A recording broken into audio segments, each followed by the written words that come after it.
Hi, I'm Dad the Engineer. Today I'm breaking down 4 common internet options for residential service: cable, fiber, cellular, and Starlink. With so many choices, it's easy to get confused, so let's dive into what each one offers, how they differ, their typical costs, speeds, and which might be best for you. Cable is probably the most common residential internet connection type, in part because early iterations of cable internet service were delivered through the same coaxial cables used for cable TV. This early advantage has been largely erased as the infrastructure has been overhauled to accommodate higher speeds and functionality. Cable internet generally has high bandwidth, but it's asymmetrically divided into an upload and download ratio. This can vary by provider, plan, and if you are a residential or business user. Typical residential plans are heavily ratioed to provide fast download speeds and much slower upload speeds.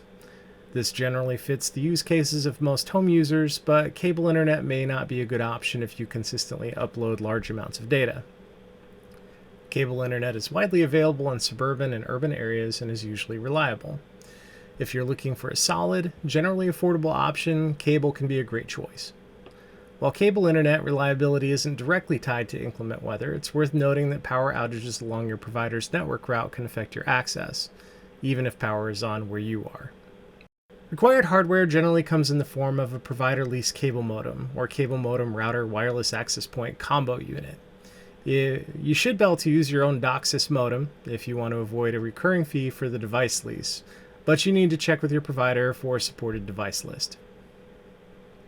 Fiber internet is generally considered to be the best type of internet connectivity. The infrastructure is built for speed, and the end user plans tend to not be very expensive. The main issue is availability, which is spotty in most of the country. Unlike the rest of the connectivity options here, fiber commonly offers symmetrical upload and download speeds. That makes this the best option for users who need to upload large amounts of data. In some cases, installation can be costly. In general, fiber optic infrastructure is less susceptible to outages that are not due to physical damage. That said, the operation of a connection via fiber can be affected by power outages along a provider's network route. If fiber is an option in your area, it's definitely worth considering for its speed and reliability. Often, the price to performance value cannot be beaten where it is offered. Required hardware generally comes in the form of a media converter or media converter router wireless access point combo unit. You may not have the option of using your own equipment and may have to live with putting the equipment into bridge mode in order to use your own router. Generally, people use cellular internet with their phones. Many are not aware that they can use the same connectivity for their home as well.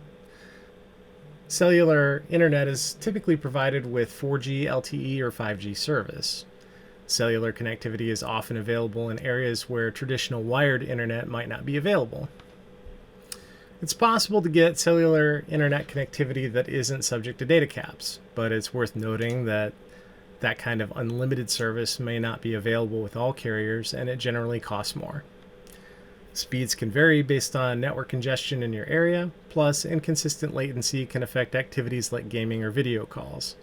So if you're looking for a stable, high-speed connection, cellular might not be the best choice. Phone networks are generally reliable, and many cell towers have on-site generators in the event of power outages. Cellular connectivity is second only to Starlink when it comes to operating in many outage scenarios. So it's common to use cellular connectivity in multi-WAN scenarios as a secondary connectivity option. Required hardware generally comes in the form of a cellular modem or an all-in-one hotspot device. A cellular modem is the best choice for permanent or semi-permanent installation, with many allowing external antennas for best connection quality and speed.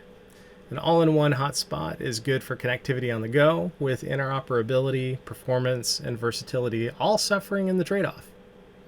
Even though satellite internet connectivity has existed for decades, I'm really only going to talk specifically about SpaceX's Starlink here. Why? Well, Hughes and Viasat have been awful for years, expensive, slow, and capped. It's my understanding that Viasat has started offering a cost-competitive and uncapped plan, so you can look into that if you're so inclined. Starlink is a relatively new option from SpaceX, using a network of low Earth orbit satellites to provide internet connectivity. SpaceX is still building their satellite constellation, and they are rolling out service in such a way as to not oversell geographic areas. Theoretically, that means that they have relatively uniform performance across the areas that they serve. Unlike traditional satellite internet, Starlink's low Earth orbit means the satellites are closer to the ground, resulting in lower latency. Latency and bandwidth are good, but still lag behind cable and fiber by a wide margin. Required hardware comes in the form of the dish and the dish control router wireless access point combo unit provided by SpaceX for $350. If you want to hook the dish control unit to your network or router, an Ethernet adapter is available for an additional charge. If you go that route, the dish control box can either function as a router or it can be put into bridge mode, allowing the WAN connection to pass through to a regular router. Being satellite-based, performance can drop during bad weather, speeds are not as fast as fiber, and the network is still growing. So Starlink is a great option if you're in a remote area, but it may not yet compete with fiber or cable if they're available. While there is a degree of weather sensitivity to Starlink, it is not susceptible to outages due to damaged or unpowered infrastructure. In that way, it's an ideal option for redundant internet connectivity and for off-grid applications. So which one is right for you? Here's a recap. If you're in a rural area, Starlink or cellular may be your only options and therefore your best options, with Starlink providing faster speeds but requiring a higher upfront investment. If it's available and speed is your top priority, then fiber is the way to go. When fiber is not available, cable internet is generally reliable, fast, and not overly expensive. Also, if you need diverse connectivity for reduced downtime, consider cable or fiber for your primary connectivity with cellular or Starlink for your backup connectivity. Think about what's actually available in your area, how much speed you actually need, and your budget. Each of these options has its strengths and trade-offs. If you found this video to be helpful, please like and subscribe as I get this thing going. If you would like to contribute some feedback, please engage with me in the comments below. I have some affiliate links in the video description pertaining to the connectivity options mentioned in this video. If, like me, you're a little old school, please check out my website linked in my bio. Thanks, and have an awesome day.